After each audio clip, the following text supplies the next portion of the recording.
What looked like a bold declaration of independence quickly unraveled into one of the most complex legal dramas the K-pop industry had faced in years. At the center stood Danielle, once a defining pillar of NewJeans, now unknowingly stepping into a process that would threaten her career, her place in the group, and the fragile trust holding 5 members together. This story did not begin with leaked messages or fan speculation. It began quietly, inside a courtroom, where a single ruling shifted everything. On October 30th, the Seoul Central District Court delivered its final decision. NewJeans, despite months of resistance, had no legal grounds to terminate their exclusive contracts with ADOR. The court rejected every argument presented, citing insufficient evidence, and reaffirmed that the contracts would remain valid until 2029. There were no dramatic penalties, no immediate financial punishment. Instead, the ruling imposed something far more suffocating: absolute control. An injunction followed, strictly banning any independent or solo activity by the members, regardless of intent or scale. Publicly, ADOR framed the outcome as a chance to stabilize the group. The company spoke of protection, structure, and a possible return to normalcy, but behind that controlled narrative, tension lingered. The ruling did not resolve emotions, loyalties, or resentment. It merely froze them in place. And within that silence, subtle fractures began to form. Some members appeared willing to comply, at least outwardly. Others remained distant, guarded, already drifting beyond the boundaries the court had drawn. At the time, fans saw the ruling as a pause, not a turning point. What few realized was that decisions were already being made quietly, away from public statements and legal documents. Because when a court forces unity, it does not guarantee loyalty. And within weeks, actions taken in silence would begin to expose who truly intended to return and who had already crossed a line that could not be erased. If you want to follow how this ruling became the spark for a deeper collapse inside NewJeans, make sure to subscribe, follow the channel, and stay with us as this story continues. As the legal dust settled, the illusion of unity began to crack almost immediately. Less than 2 weeks after the court's ruling, ADOR released a carefully worded statement that quietly reshaped the narrative. Only 2 members of NewJeans publicly confirmed their intention to return to the company. The message emphasized respect for the court, reflection with their families, and a willingness to comply. On the surface, it looked like the first step toward healing. Beneath it, however, imbalance was already taking shape. Fans were left confused when, shortly after, the remaining members released a separate statement announcing that they too planned to return. The problem was not the decision itself, but how it happened. The announcement was uncoordinated, detached from ADOR, and noticeably vague. Instead of relief, it raised questions. Why wasn't this a single, unified return? Why did it feel fragmented, almost defensive? ADOR responded cautiously, stating that it was still evaluating the sincerity and intent behind the statements. Behind closed doors, private meetings began. Parents were involved. Conversations stretched on far longer than expected. Some families appeared open to rebuilding trust, while others remained suspicious, unwilling to believe the company's version of events. Reports suggested that certain members had been exposed to distorted narratives for months, shaping perceptions that were now difficult to undo. The injunction was still active, the contracts were still binding.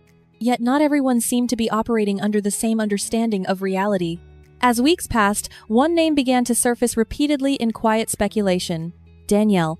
While others moved, slowly and cautiously, toward compliance, her situation appeared increasingly isolated. Negotiations involving her showed no progress. The issue was no longer simply about returning to ADOR. It was about whether trust, once fractured internally, could ever be restored. And standing at this crossroads, the group faced a truth no legal ruling could resolve. Even forced together, they were no longer moving as one. By the time winter approached, the situation surrounding Danielle had shifted from quiet uncertainty to open confrontation. While ADOR continued separate discussions with individual members and their families, a clear pattern began to emerge behind closed doors. Unlike the others, Danielle's negotiations were not inching toward resolution. They were collapsing. Each meeting ended with more distance, more resistance, and fewer possibilities for compromise. On December 29th, ADOR released a statement that sent shockwaves through the fandom. Danielle's exclusive contract had been officially terminated. The wording was precise, restrained, yet unmistakably final. The company stated that, after extensive discussions, it had become impossible to continue together with Danielle, both as an artist and as a member of NewJeans. There was no mention of reconciliation, no door left open. only separation. What followed made the situation even more volatile. ADOR announced it would pursue legal accountability against a member of Danielle's family and a former executive, identifying them as central figures behind the prolonged dispute and the group's delayed return. For many fans, this marked the moment when the narrative shifted. What once looked like confusion now resembled conflict. What once felt emotional now looked strategic. The timing raised further questions. While other members were reassessing their positions and, in some cases, aligning with the court's ruling, Danielle stood alone. ADOR emphasized that reflection had led one member back toward compliance, while another had remained unmoved. The implication was clear without being spoken aloud. This was not a sudden fallout. It was the end of a long, unresolved standoff. Rumors intensified that the termination was tied not to public defiance but to actions taken during the injunction period. Actions that, if confirmed, would represent more than disagreement. They would signal a direct violation of a court order. And once that line was crossed, there was no negotiation left to have. The question was no longer whether Danielle would return. It was what she had done to make return impossible. As details slowly surfaced, the reason behind Danielle's contract termination began to take shape.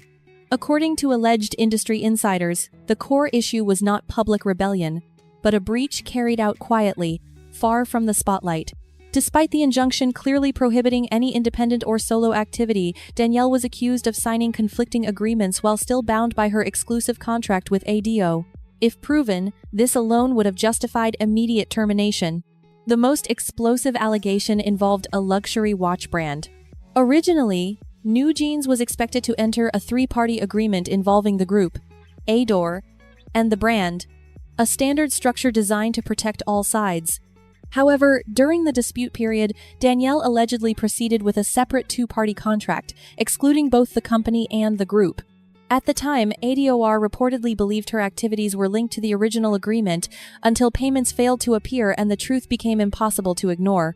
What turned this from a legal issue into a personal fracture was the claim that these activities were hidden not only from the company, but from her fellow members.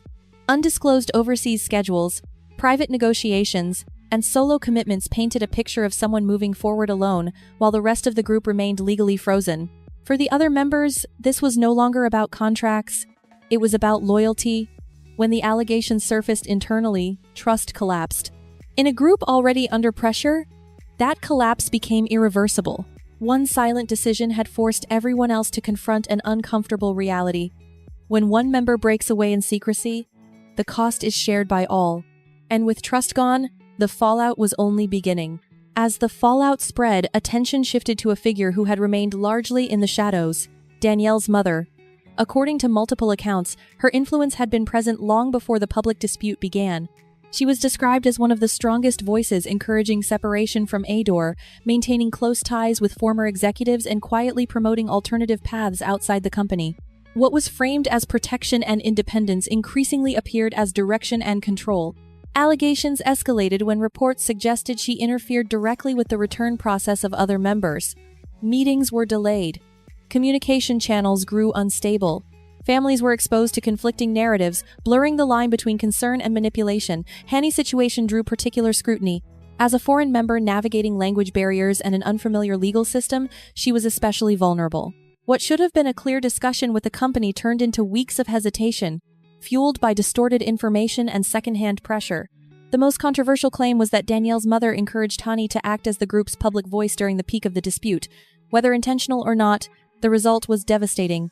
Hanni absorbed the backlash, the criticism, and the emotional strain, while decisions made behind closed doors quietly reshaped her future. When she eventually returned to Korea and spoke directly with ADOR, the tone changed. Resistance gave way to reflection. And with that shift, the final pieces began to fall into place. By the end, NewJeans was no longer 5. Contracts were terminated. Legal battles were set in motion. Trust was fractured beyond repair. What once looked like a united stand against a company revealed itself as a web of conflicting interests, parental influence, and irreversible choices made under pressure. And at the center stood Danielle, isolated, facing not just legal consequences, but the possibility that the greatest loss was never written into any contract. If you want to stay updated as the trials unfold and more truths come to light, make sure to subscribe, like this video, share your thoughts in the comments, and stay tuned for what comes next. This story is far from over.